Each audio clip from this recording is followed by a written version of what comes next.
Good evening. Thank you guys for coming. I know our first official press briefing is going to be on Monday, but I wanted to give you a few updates on the president's activities. But before I get to the news of the day, I think I'd like to discuss a little bit of the coverage of the past 24 hours. Yesterday, at a time when our nation and the world was watching the peaceful transition of power, and as the president said, the transition and the balance of power from Washington to the citizens of the United States, some members of the media were engaged in deliberately false reporting. For all the talk about the proper use of Twitter, two instances yesterday stand out. One was a particularly egregious example in which a reporter falsely tweeted out that the bust of Martin Luther King Jr. had been removed from the Oval Office. After it was pointed out that this was just plain wrong, the reporter casually reported and tweeted out and tried to claim that a Secret Service agent must have just been standing in front of it. This was irresponsible and reckless. Secondly, photographs of the inaugural proceedings were intentionally framed in a way, in one particular tweet, to minimize the enormous support that had gathered on the National Mall. This was the first time in our nation's history that floor coverings have been used to protect the grass in the mall. That had the effect of highlighting any areas where people were not standing, while in years past, the grass eliminated this visual. This was also the first time that fencing and magnetometers went as far back on the wall, preventing hundreds of thousands of people from being able to access the mall as quickly as they had in inaugurations past. Inaccurate numbers involving crowd size were also tweeted. No one had numbers because the National Park Service, which controls the National Mall, does not put any out. By the way, this applies to any attempt to try to count the number of protesters today in the same fashion. We do know a few things, so let's go through the facts. We know that from the platform where the president was sworn in to 4th Street holds about 250,000 people. From 4th Street to the media tent is about another 220,000. And from the media tent to the Washington Monument, another 250,000 people. All of this space was full when the president took the oath of office.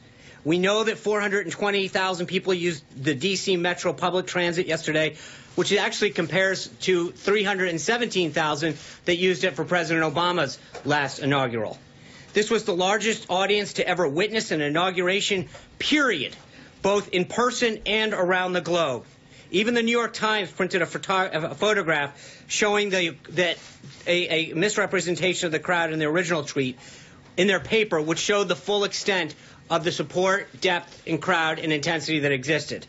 These attempts to lessen the enthusiasm of the inauguration are shameful and wrong.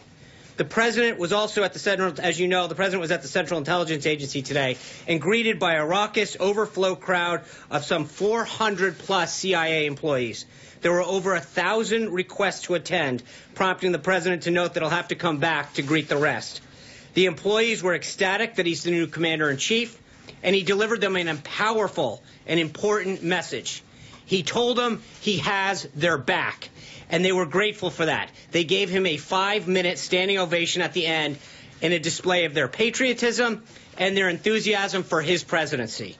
I'd also note that it's a shame that the CIA didn't have a CIA director to be with him today when he visited, because the Democrats have chosen, Senate Democrats are stalling the nomination of Mike Pompeo and playing politics with national security.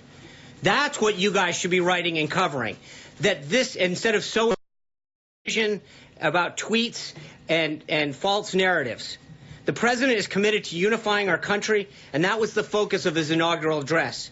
This kind of dishonesty in the media, the challenging that bringing about our nation together is making it more difficult. There's been a lot of talk in the media about the responsibility to hold Donald Trump accountable.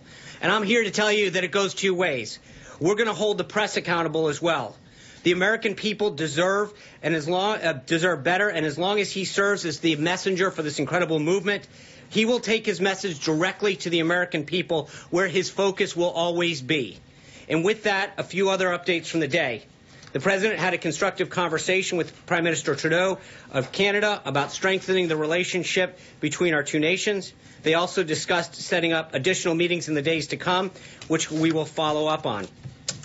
He also spoke to Prime Minister Peña Nieto of Mexico and talked about a visit on trade, immigration, and security that will occur on the 31st. The president will welcome his first foreign leader this Thursday when the United Kingdom's Theresa May will come to Washington on Friday. On tomorrow, the president will oversee his assistants to the president being sworn in. He will then, the staff will then have an ethics briefing and be a briefing on the proper use and handling of classified information. Further updates as far as what he will do. Oh, and then in the evening, he will have a reception for law enforcement and first responders that helped support the inauguration. Thank you guys for being here tonight. I will see you on Monday.